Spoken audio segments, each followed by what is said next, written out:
Kumbaga naging hero naman ngayon si Bizarro. Okay, thank you for tuning in to another edition ng ating toy review. This time kasama natin yung may-ari na itong i-feature natin, si Mr. Matanglawin, Kuya Kim. Kuya Kim, say hi. Hi. Hindi yan si Kuya Kim. Yeah. Okay, so tonight we are featuring here one of the unusual toys na na-acquire ni Kuya Kim way back some years ago. Ito yung Soviet Union version ni Batman, or otherwise known as Russian Batman. Just to give you a background about this toy, na-acquire niya to noong sa Green Hills yata, kung hindi ako nagkakamali, as loose figure.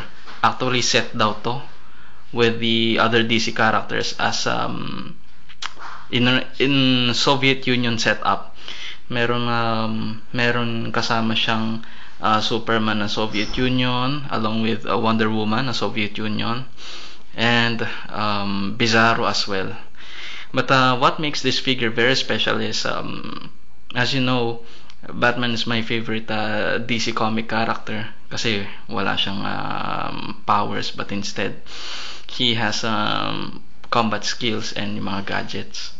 Ito yung base niya, no? Kung mapapansin nyo, ito yung nasa chest originally ni Superman with an S sign. But with this one, I think this has got something to do with a tribute with Soviets. Ito parang symbol na ng Soviet Union, to yung sickle and hammer, which represents workers and communism. Okay, let's go to the figure itself. Basically, highlights nito, considering na nagbigay ng tribute ang DC sa Russia, and I think this is a great fact na kasi as we know, with the onset of Cold War, the rest of the movie characters ng mga Russians lagi na lang villains, even up to this date. But with this one, a very good figure na niremodel nila si Batman as a Soviet. As you can see here, kung mapapansin nyo yung pinaka headgear ni Batman, yan yung mga headgear ng mga Soviets. Kasi sa sa ice, sa Serbia, Siberia.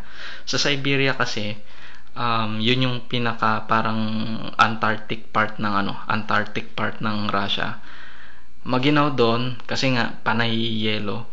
And besides that, ang headgear nun is parang ganito. Parang ganito yung suot ni Batman. And besides that, yung cape niya, very good. Maganda yung pagkakagawa, although rubber siya. And of course, considering na ang setup na itong Batman nito is Serbian, yung suit ni Batman, parang it seems to be na parang makapal siya.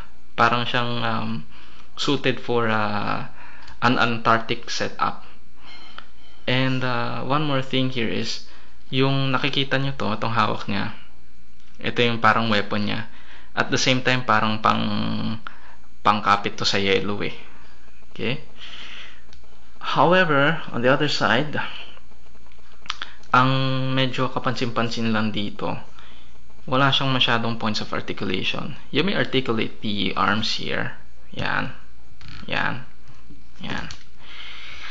The legs, of course, but hindi mo mabebend yung kanyang torso. Hindi mo mabebend. Wala siyang articulation dito What more, hindi mo rin maiikot yung torso niya, unlike ng mga ibang figures.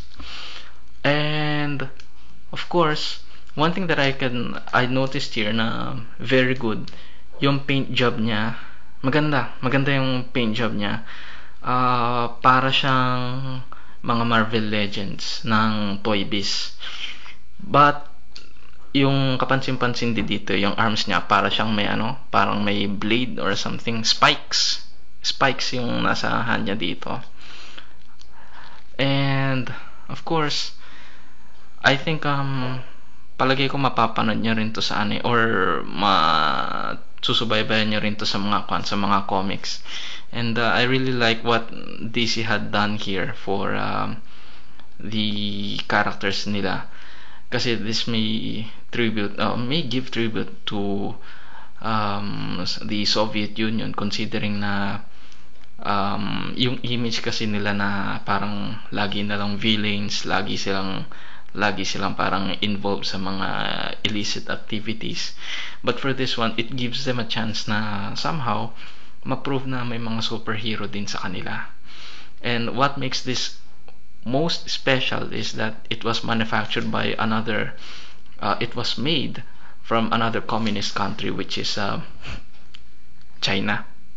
Ayan, made in China. May naka-emboss dito, made in China, which is once again a communist country, just like the Soviet Union. Well, that's it for this toy review. I hope you like this presentation. Good night.